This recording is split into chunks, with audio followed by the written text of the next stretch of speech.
Okay, so my name is Elliot Simpson. I'm an aviation accident investigator from the National Transportation Safety Board.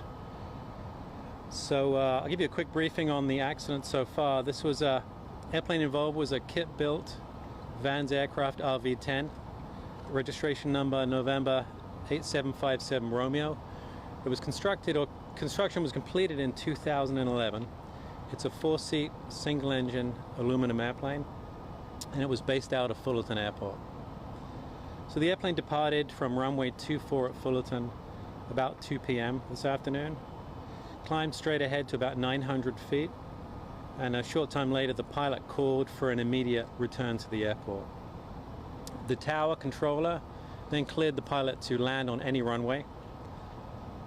The airplane then appeared to make a 180-degree left turn and flew the left downwind for runway 24, and ultimately crashed about 1,000 feet short of runway 24. Struck a furniture building and immediately caught fire. And so far we have 2 confirmed fatalities, but we don't have any names or IDs. The coroner will be able to provide that at some point in the future. The plan is to continue the on-scene investigation tomorrow within the facility, and then have the airplane recovered probably tomorrow evening or late afternoon. And then the investigation will continue at a remote storage facility throughout the weekend. Preliminary report should be on our website, that's ntsb.gov, in about 14 days. And then the final factual report will take about 12 to 18 months to complete. So with that, any questions? Did the pilot actually state the reason for the emergency, or what he believed the emergency was? No, pilot just said ask for an immediate return to the airport. And he was clear, he just had a clear.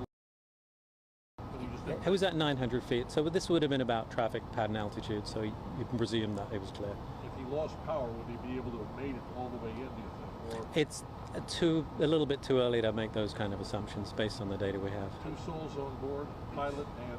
Well, all we can say right now is 2 fatalities. We don't have any IDs, so we can't confirm. We don't know how many people were on board of the plane? Both on board the plane? We're not sure yet. So because we don't have IDs, we can't really confirm whether they were. On board or on the ground? We don't know because we haven't been able to ID them yet. Do the noise regulations on the airport, just like in Santa Monica, have anything to do, or might have something to do with the accident? I'm sorry, the noise regulations? Oh, I see. It would be. I would say no at this point, but it's a little too early to make any kind of judgment along those lines, or compare it to Santa Monica. So the plane didn't have an airworthiness certificate. What does that mean? Oh, it did. No, so it's a kit-built airplane. It's a very popular airplane. There's about 1,100 of them have been built, and about 11,000 Vans aircraft have been built. So it's a pretty popular kit-built airplane. Because on what we pulled up, it said with an airworthiness certificate back. So is that just? It would be an experimental airplane, so we'd have to look into that in a little bit more detail. But it's a pretty standard airplane, and it's been flying for a long time.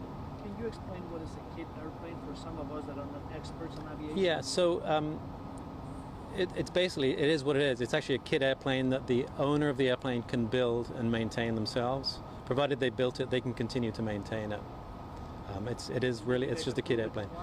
The FAA, once it's been built, it's then inspected by either an FAA inspector or someone who's designated to work on behalf of the FAA. And then it's approved for flying, yeah. It's pretty common. Very common. It's about 11,000 of these type of airplanes, 11,000 Vans aircraft flying, and about 1,100 RV-10 airplanes flying. So, yeah, in the world. So it's very common. Do they have a good safety record for the most part? It's not really the place to talk about this company's safety record at this point. From a reliability standpoint and airworthiness, if we had... Again, it's a little early to be talking about reliability and airworthiness, I think, for this briefing. As many you said, how many of them have crashed? Oh, I don't know the number off the top of my head. But Kit-built airplanes been around? Kit-built airplanes? Yeah. Since the beginning of aviation, essentially, yeah. Do you know if this particular plane had issues before? I don't. Not at this point. No. We're gonna locate the maintenance records, confirm that the airplane was current for its maintenance, and we'll really take it from there. I may have misheard, but someone asked, did the plane lose power? We're not. That's what we'll be looking into. The pilot simply said that he needed to return to the airport. What did the flight plan say? Where were they headed? So it's visual flight rules. There's no requirement to have a flight plan. So we don't know where the airplane was flying to at this point. Total amount of time from takeoff to the point to where we had, unfortunately, the crash. What was it? Less than 10 minutes? Oh, less than 10 minutes. Yeah, I don't have the exact number. It was less than 10 I minutes. was listening yeah. on the radio on a Yeah. station, by the way, the recording of the tower. Yeah. Can you That's talk- where we're getting our primary timing from, can the you recording of the comment tower. anything on that? I mean, what you heard? Not really. No, it's Given the weather conditions at the time, there's no indication that played into no. It was great weather. I know it doesn't appear that weather played a part at this point. It was what 80 degrees, nice day, clear skies. Question for the fire department, if they could come forward for a second. Is there any problems with the building itself from a safety, structural integrity standpoint at this point? Has it been inspected? Can people go back in there and work tomorrow, or is it going to be closed for a while? Can you identify yourself, please? Sure, my name is Mike Meacham. I'm the Deputy Chief of Fire Operations for the City of Fullerton. Regarding the integrity of the building. So yeah, the integrity of the building. So the building has been red tagged by the building department.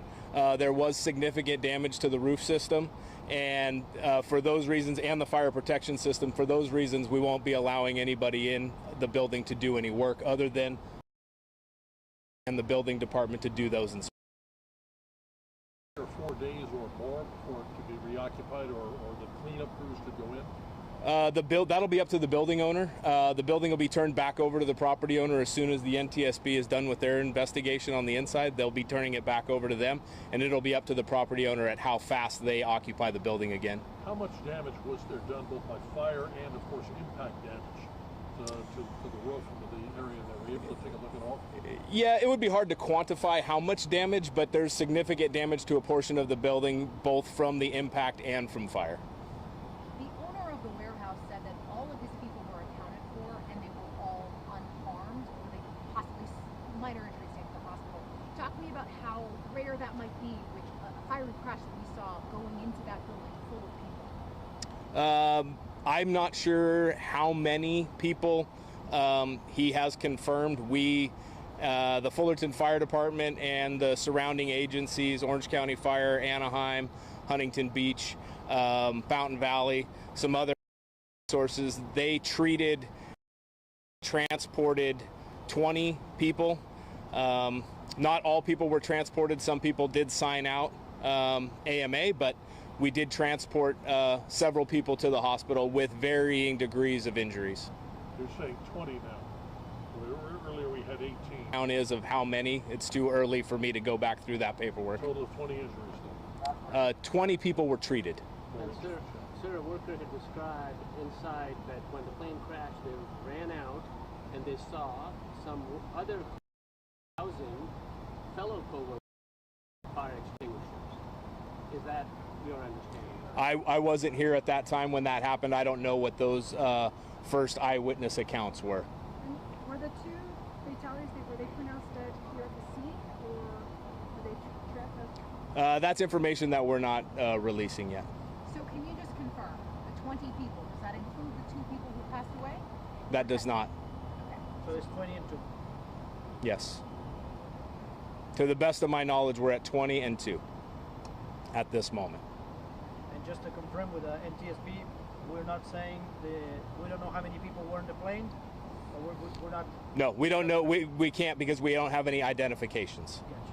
Can you talk at all about whether or not this plane had been flown before, if it was built in 2011 and then just... I'll let the NTSB have. Oh yeah, no, it's built in 2011, and the owner is based in Fullerton. So yeah, I don't have the exact time. We'll know when we look at the maintenance logbooks, but it has flown before. Yes. Is this type of aircraft one that you only the person that built it can fly it? Oh no, anyone can fly it. Any pilot. Anyone can fly it. Yeah. Because there's unofficial reports that the pilot is in the hospital. Do we know anything about that? I've not heard about that. No. What is the range of this kit-built aircraft? It could fly, off the top of my head, this is time range, it could probably fly to 5 to 6 hours at approaching 200 knots. So. And again, will you just say the type? Yeah, it's a Vans aircraft.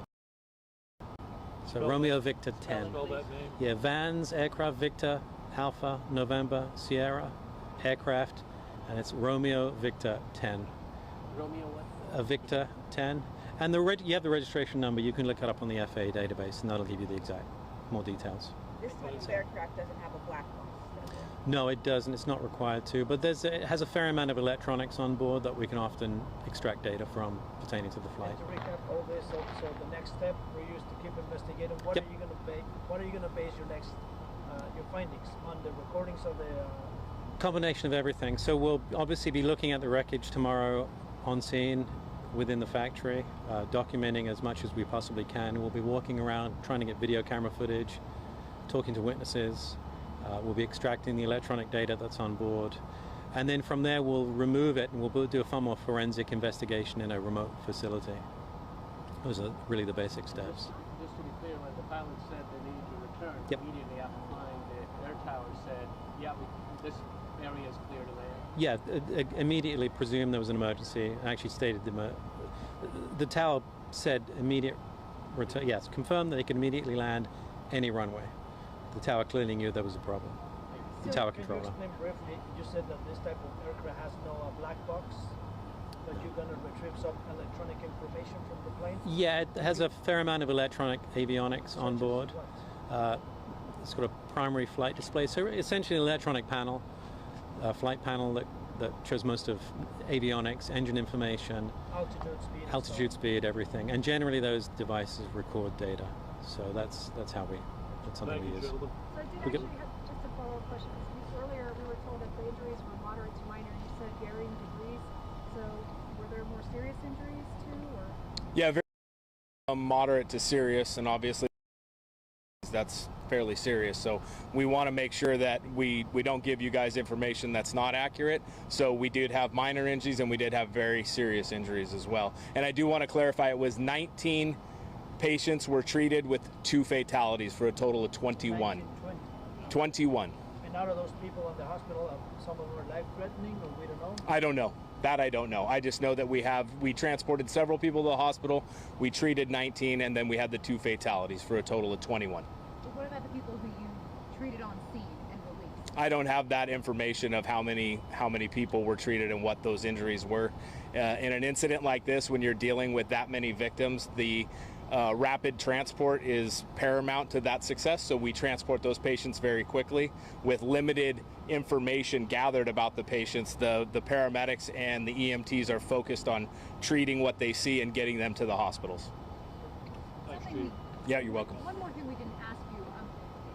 When the pilot, I'm sorry, this is for NCS. Pilot?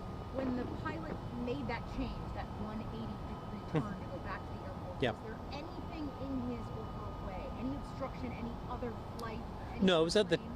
not that we're aware of. And again, it's within the traffic pattern at the traffic pattern altitude, so there wouldn't have been any physical obstruction. As far as other aircraft, it's too early to tell right now. It was a busy day at the airport. You mentioned at the beginning of the press conference that you will have findings in, you said, months? Yeah, so 14 days for a preliminary report, and then the final report, 12 to 18 months. 12 to 18. Yeah, on Can you, ntsb.gov. Spell your first and last name again? Yeah, ELIOTTSIMPSON. S-I-N? M, Simpson. SIMPSON. Yeah. Okay? Say it one more time, your full name? Yeah, Elliot Simpson. Elliot. Great. And, Okay. can you please Thanks, everyone. your name, first and last name? Thank you. Sorry, do you have any Spanish? I just got here. Do you have any Spanish? Anybody that speaks Spanish? No, not for all of this. Yeah, unfortunately, yeah. Okay. Elliot, May I what's have your your title? name? Sure. Michael. Senior Aviation Meacham, M-E-A. Double T? 1L2H. Well, for what? You just try to ask essential questions. There comes a point we're getting into the weeds. Yeah. All right. Like, we got a 9 o'clock. We gotta go. Thanks, Here's everyone. my help.